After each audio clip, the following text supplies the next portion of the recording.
Mes parents savaient que ma femme me trompait, mais ils m'ont froidement dit, si tu divorces, je coupe les ponts avec toi. Ils ont pris le parti de ma femme et m'ont forcé à élever un enfant qui n'est pas le mien. J'ai donc décidé de couper les ponts avec ma famille.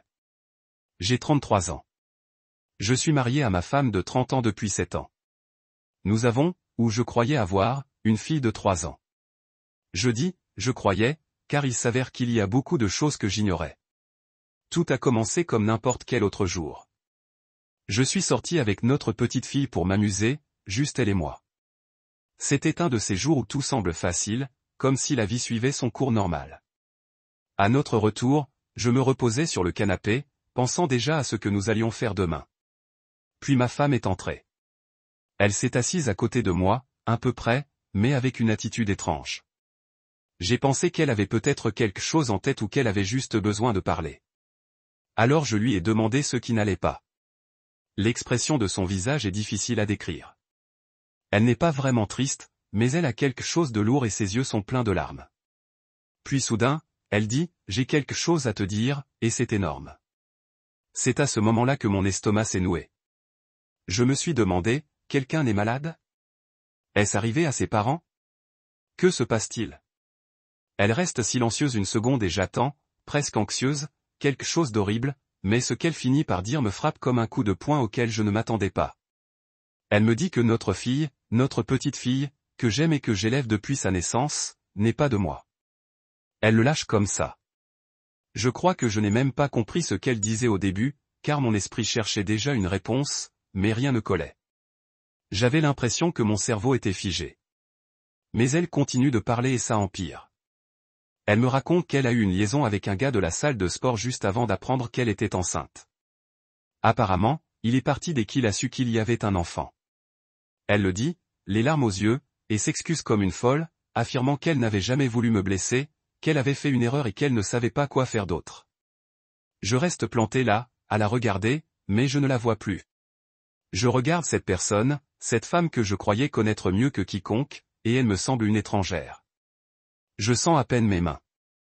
Je ne ressens presque rien, si ce n'est cette oppression dans ma poitrine. C'est comme si mon monde s'était écroulé sous mes pieds. Les souvenirs me reviennent en mémoire. La première fois où j'ai tenu notre petite fille dans mes bras. Ces nuits blanches où je me levais pour la saluer, lui apprenant à dire « Papa », et me sentant comme si on m'avait offert le monde en même temps qu'elle. Chacun de ces moments me semble désormais tordu, comme s'il m'avait été enlevé et remplacé par un rappel vide de sens que rien de tout cela n'était réel. J'étais juste le remplaçant d'un homme parti quand les choses sont devenues sérieuses. Ma femme est assise là, essayant de me rejoindre, posant sa main sur mon bras et pleurant de plus belle, essayant de s'excuser encore et encore. Mais ce n'est que du bruit. Je n'ai même plus l'impression d'être dans la même pièce qu'elle. Je me sens trahi. Enfin, ce n'est pas seulement la liaison en elle-même. C'est le fait qu'elle me l'ait cachée pendant 3 ans. Chaque jour, je vivais dans le mensonge, aimant une fille qui n'était pas la mienne, faisant confiance à une femme qui ne me disait jamais la vérité. Finalement, j'ai réussi à me lever. Mes jambes tremblaient, mais je lui ai dit que j'avais besoin d'air, que je ne pouvais pas être au même endroit qu'elle en ce moment. Elle a commencé à me supplier de ne pas partir, en disant. Elle ne voulait pas que je parte, qu'on puisse trouver une solution, mais je n'écoutais rien. Je tenais à peine debout. J'ai juste attrapé ma veste et je suis sorti, la laissant là avec ses supplications et ses larmes. La seule chose qui me traversait l'esprit était que j'avais besoin de m'éloigner d'elle, de tout. J'étais dehors et j'avais l'impression de tout voir à travers un brouillard. Ma vie, ma maison, ma famille, tout semblait s'écrouler et je regardais cela se produire, sans savoir quoi faire. Je n'avais même pas de plan. Juste ce besoin irrésistible de fuir. Finalement, je suis monté dans la voiture et je suis parti, mais je ne savais pas où j'allais. Tout ce que je savais, c'est que je ne pourrais pas y retourner. Pas maintenant. Peut-être jamais. J'avais un étrange sentiment de vide mêlé à une douleur sourde et lancinante dans la poitrine, et cela ne s'arrêterait pas. J'ai toujours pensé que si je faisais tout correctement, si j'étais un bon mari, un bon père, des choses comme ça n'arriveraient pas. Mais me voilà, c'est ce qui se passe et je ne peux rien y faire.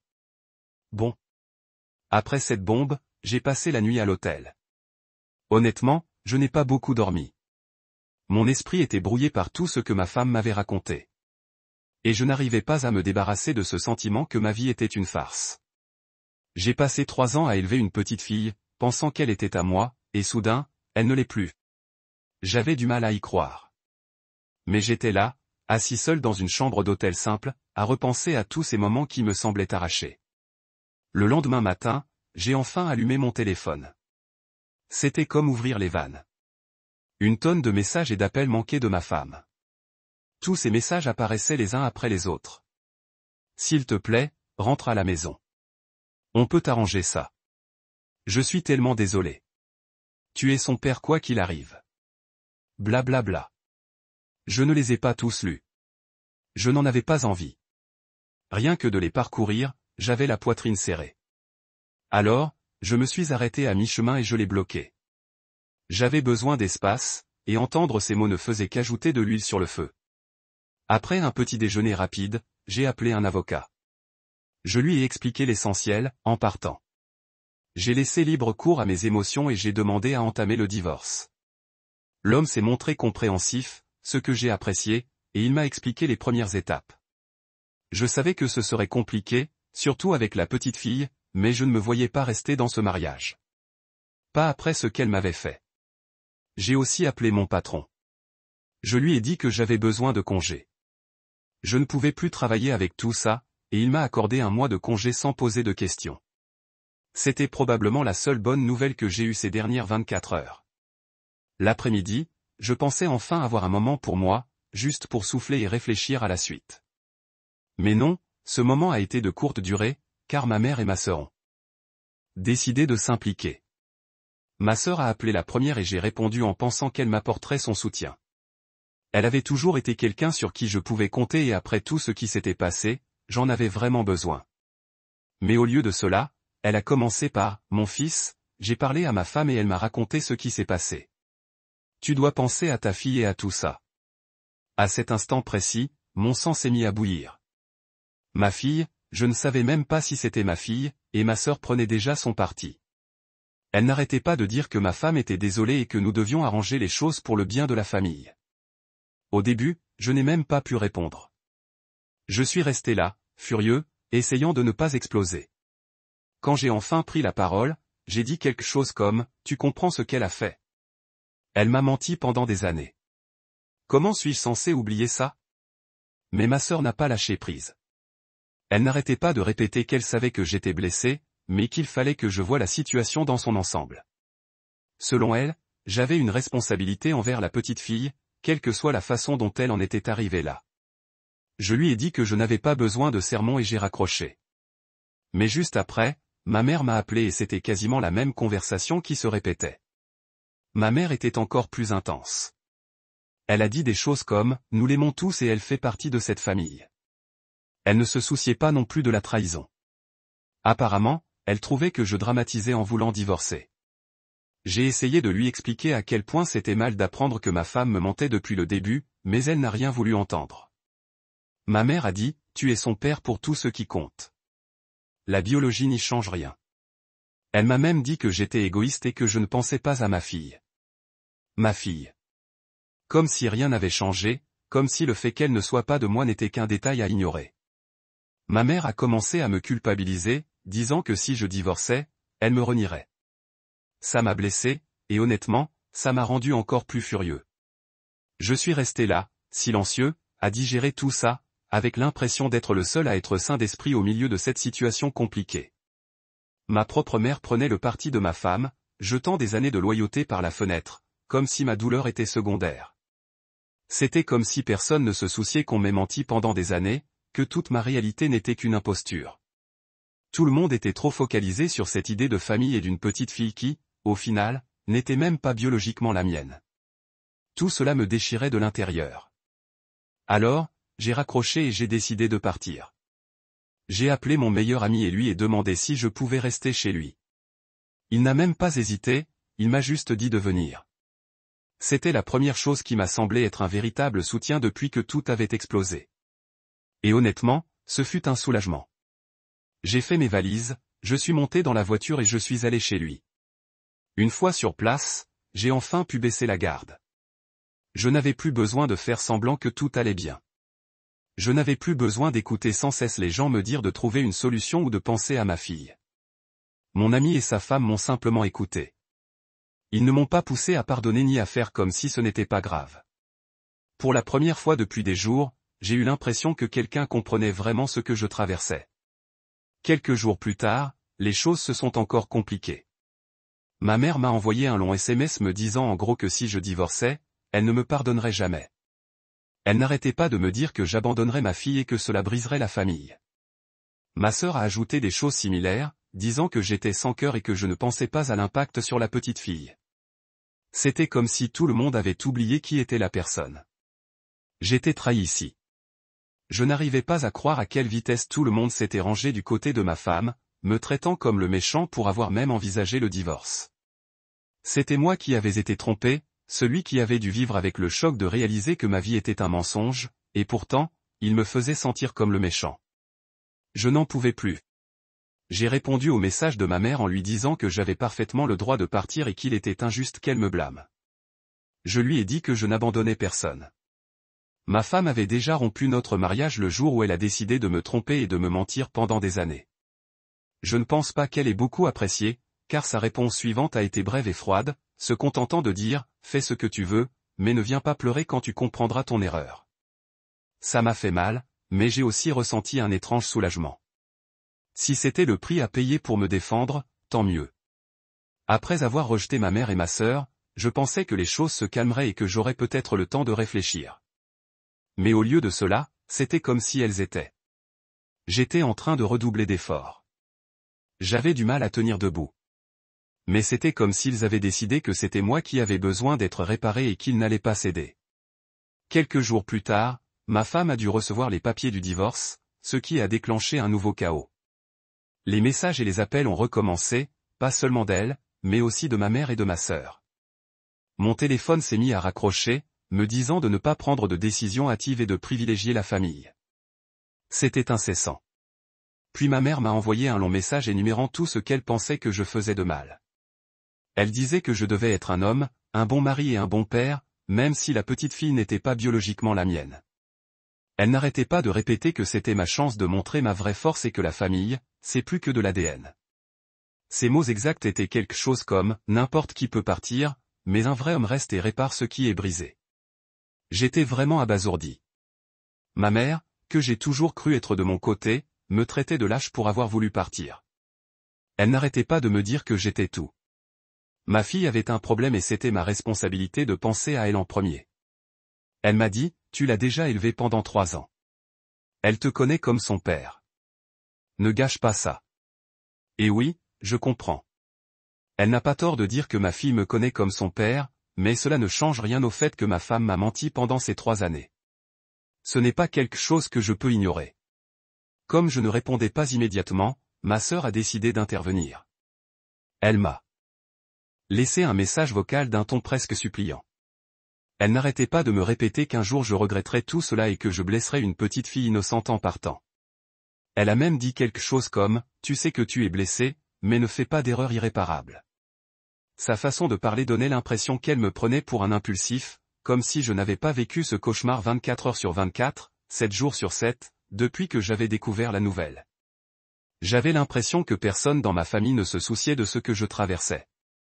À ce moment-là, j'étais à bout de souffle, essayant de survivre chaque jour sans perdre pied. La maison de mon ami était un havre de paix, mais il y avait des limites à ce que lui et sa femme pouvaient faire pour m'empêcher de sombrer dans la spirale infernale. Je passais mes journées à éviter mon téléphone et à essayer de ne pas penser au chaos dans lequel ma vie était devenue. Ma femme m'avait non seulement trahi, mais elle m'avait privé de toute stabilité. Et maintenant, ma propre famille la soutenait, me disant de pardonner et d'oublier comme si c'était une petite erreur. Un soir, alors que la situation s'était un peu calmée, j'ai baissé la garde et vérifié mes messages. Ma femme m'en avait laissé un long, s'ouvrant à cœur ouvert, ou du moins faisant semblant. Elle disait qu'elle était désolée pour tout, qu'elle ferait tout pour se racheter et qu'elle ne voulait jamais me perdre. Elle a même eu le culot de dire qu'elle avait eu peur de me le dire plus tôt, de peur de me blesser. L'ironie, non.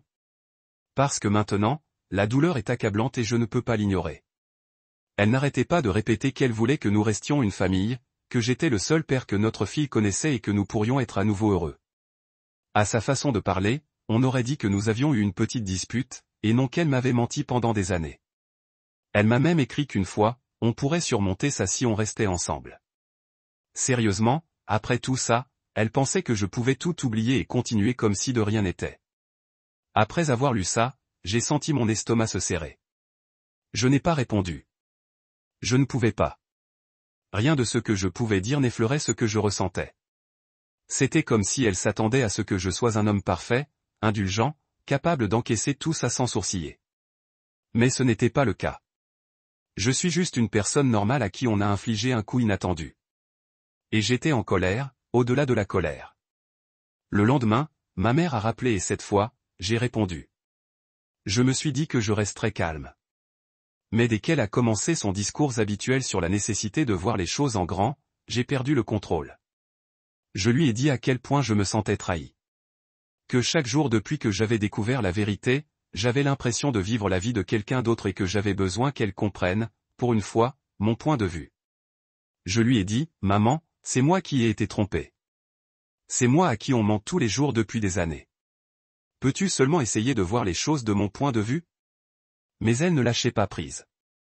Elle répétait sans cesse, la vie n'est pas noire ou blanche, et tout le monde fait des erreurs.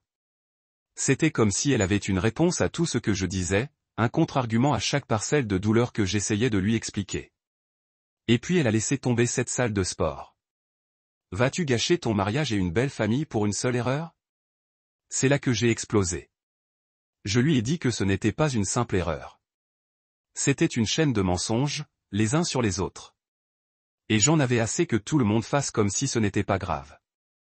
Je lui ai dit que je commençais à avoir l'impression que ma propre famille se souciait plus de maintenir la paix que de ce que je traversais.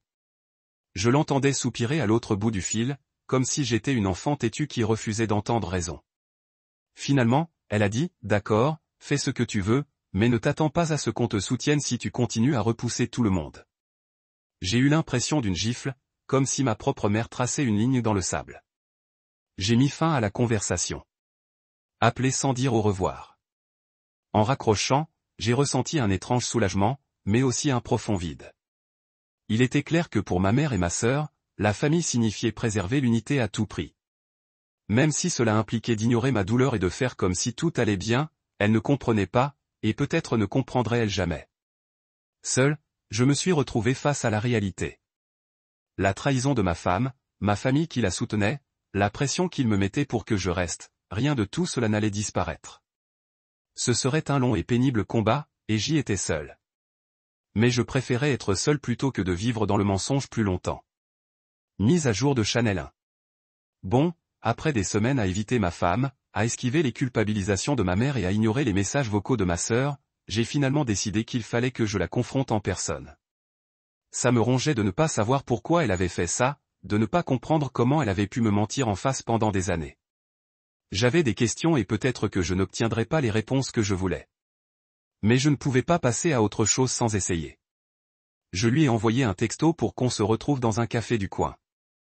Je n'étais pas prêt à rentrer. Pas avec tous ces souvenirs, et je ne voulais pas qu'elle vienne chez mon ami.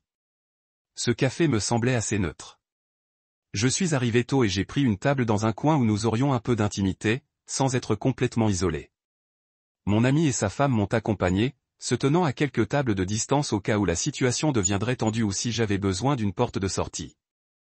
Elle est entrée, l'air fatigué, comme si elle n'avait pas dormi depuis des jours. Mais honnêtement, je m'en fichais. Elle a balayé la pièce du regard et m'a vu. Et pendant une seconde, il y a eu une lueur d'espoir dans ses yeux, comme si elle pensait que c'était une réconciliation ou que j'allais dire que j'avais changé d'avis. Cela m'a tout de suite agacé.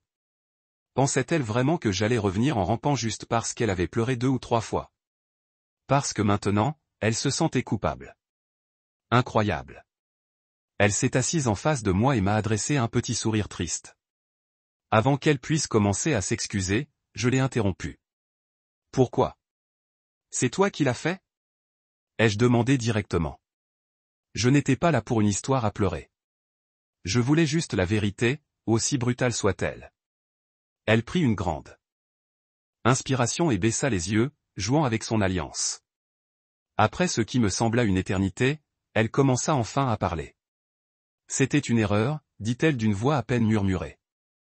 Il était attirant et je ne sais pas. J'étais faible. J'ai failli rire de sa désinvolture, comme si elle avait trébuché sur une fissure du trottoir ou quelque chose comme ça. Alors, parce qu'il était attirant, tu as pensé que ça valait la peine de tout gâcher. C'est tout? Je n'en croyais pas mes oreilles. Elle n'essayait même pas de justifier ça par quelque chose de plus profond, juste de l'attirance pure et simple.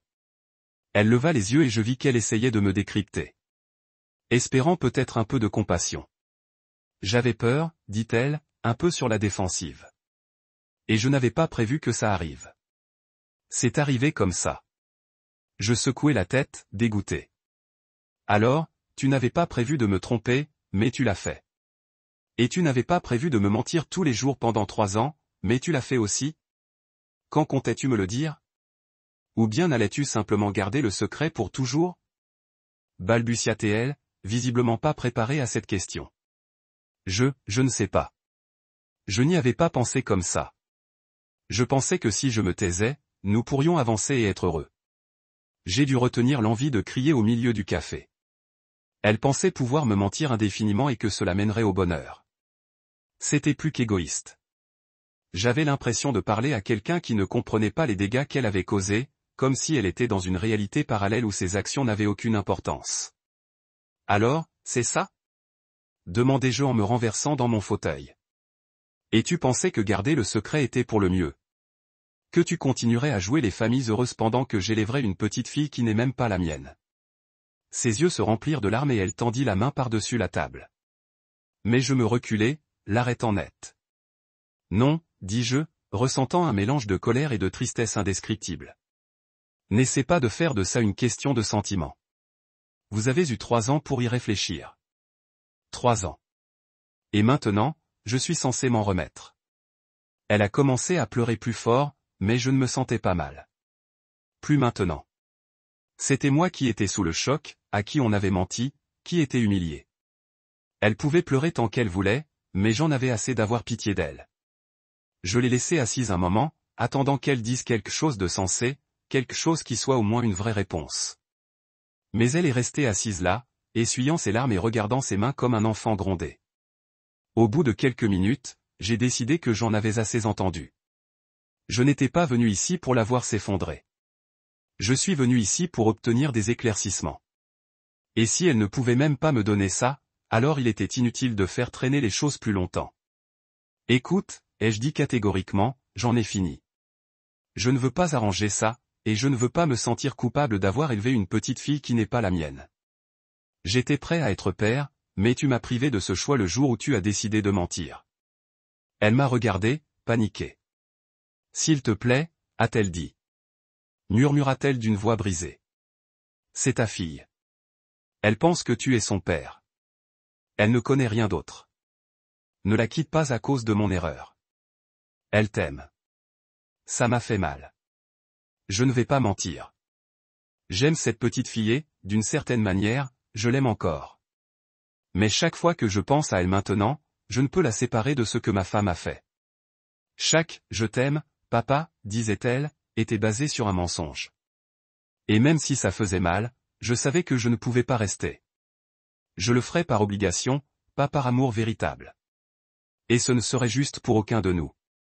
Je tiendrai toujours à elle, dis-je en essayant de garder une voix calme. Mais je ne peux pas vivre comme ça. Tu as rendu cela impossible. Et maintenant, tu vas devoir en assumer les conséquences. Moi. Elle s'effondra alors complètement, pleurant ouvertement au milieu du café. Les gens commencèrent à nous regarder, mais je m'en fichais. C'était son problème, et il était temps qu'elle l'affronte seule. Je me suis levé, j'ai pris ma veste et, sans un mot de plus, je suis parti, la laissant là, avec sa culpabilité et ses larmes. Le plus étrange, c'est qu'en m'éloignant, je me suis senti plus léger. Je n'étais pas guéri. Je n'étais pas guéri, mais j'en avais assez de supporter ces mensonges. Deuxième point. Après la réunion, je suis retourné chez un ami où j'avais passé la majeure partie de cette période. Il m'a demandé comment ça s'était passé, mais je n'avais pas envie de parler.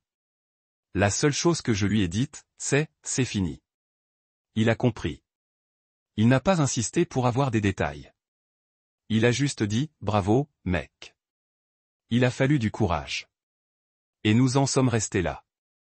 Les jours suivants, je me suis concentré sur le fait de mettre un pied devant l'autre. Des choses simples comme me lever, manger et m'occuper.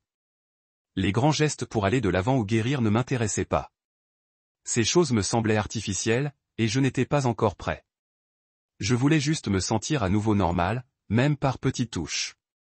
La procédure de divorce était déjà en cours, et j'ai consulté un avocat à 2 reprises pour finaliser les choses. Honnêtement, ces réunions étaient un véritable tourbillon. C'était surréaliste d'être assis dans le bureau d'un avocat à discuter des détails d'une vie que je pensais conserver pour toujours. Chaque fois qu'il mentionnait la garde des enfants ou les obligations financières, cela me rappelait à quel point j'avais perdu la famille que je croyais avoir, mais que je n'avais jamais vraiment eue. Ma femme, mon ex-femme devrais-je dire, n'arrêtait pas d'essayer de me contacter. Elle m'envoyait des lettres, me laissait des messages vocaux, tout le tralala. J'ai lu une de ces lettres une fois, mais c'était toujours la même chose. Excusez-moi, pardonnez-moi. Elle a même essayé de me dire que sa fille me manquait, comme si cela était censé me faire oublier l'enfer qu'elle m'avait fait vivre. Je n'ai rien répondu. Je l'ai bloqué sur tout, j'ai demandé à mon avocat de gérer toutes les communications, et j'en suis resté là. Ma famille, en revanche, c'était une autre histoire. Ma mère et ma sœur n'ont pas bien pris ma décision, c'est le moins que l'on puisse dire. Elles semblaient incapables d'accepter que je ne sois pas prêt à pardonner, à oublier et à continuer à jouer les familles heureuses. Chaque fois que je leur parlais, c'était la même rengaine. Exagérez-vous? Pensez à votre fille. Votre femme a fait une erreur, mais elle est désolée. C'était épuisant et douloureux de ne pas avoir leur soutien. Finalement, j'ai dû prendre une décision à ce sujet aussi.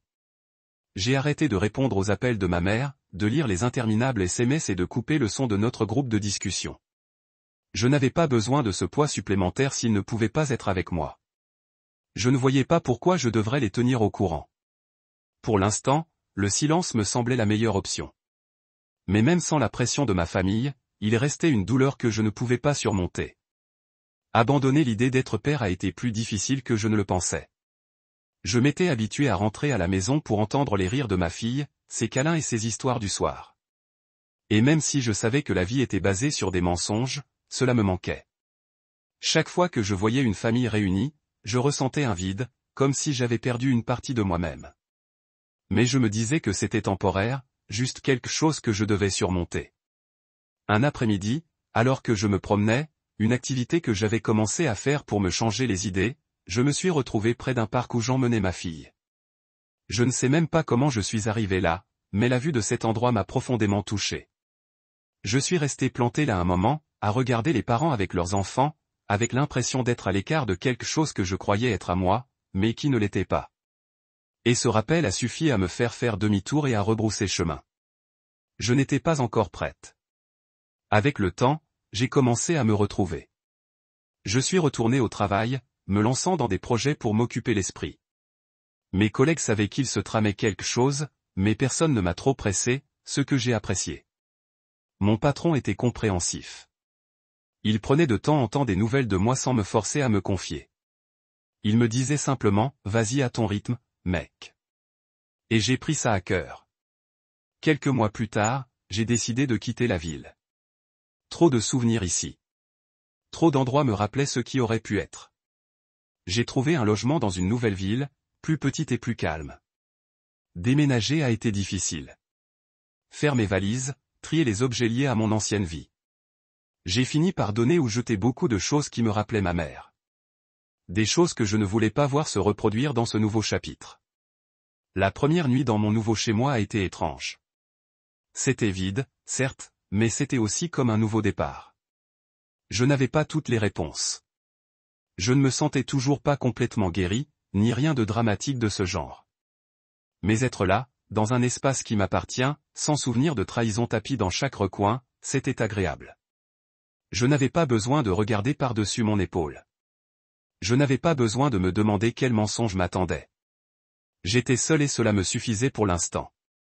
Avec le temps, j'ai renoué avec des gens comme je ne l'avais pas fait depuis des années. J'ai retrouvé de vieux amis, rejoint un groupe de randonnée, recommencé à me concentrer sur des loisirs que j'avais laissés derrière moi. Petit à petit, j'ai commencé à construire une vie qui n'appartenait qu'à moi, loin des promesses non tenues ou des drames familiaux. C'était comme si chaque jour me redonnait quelque chose que je n'avais pas conscience d'avoir perdu. Quant à ma famille, je gardais toujours mes distances, mais c'était de plus en plus facile. Ils me tendaient la main de temps en temps, mais je n'éprouvais plus le même besoin de répondre. J'en avais assez vécu et je n'avais plus l'énergie de constamment justifier mes décisions. S'ils ne respectaient pas mon choix, c'était leur problème, pas le mien. Avec le recul, c'est étrange de penser à quel point ma vie a changé en si peu de temps. J'avais tout construit autour de cette idée de famille pour la voir s'effondrer. Mais me voilà de l'autre côté, peut-être un peu blessé, mais toujours debout. Je n'avais pas encore tout en place, mais pour la première fois, j'avançais à ma façon.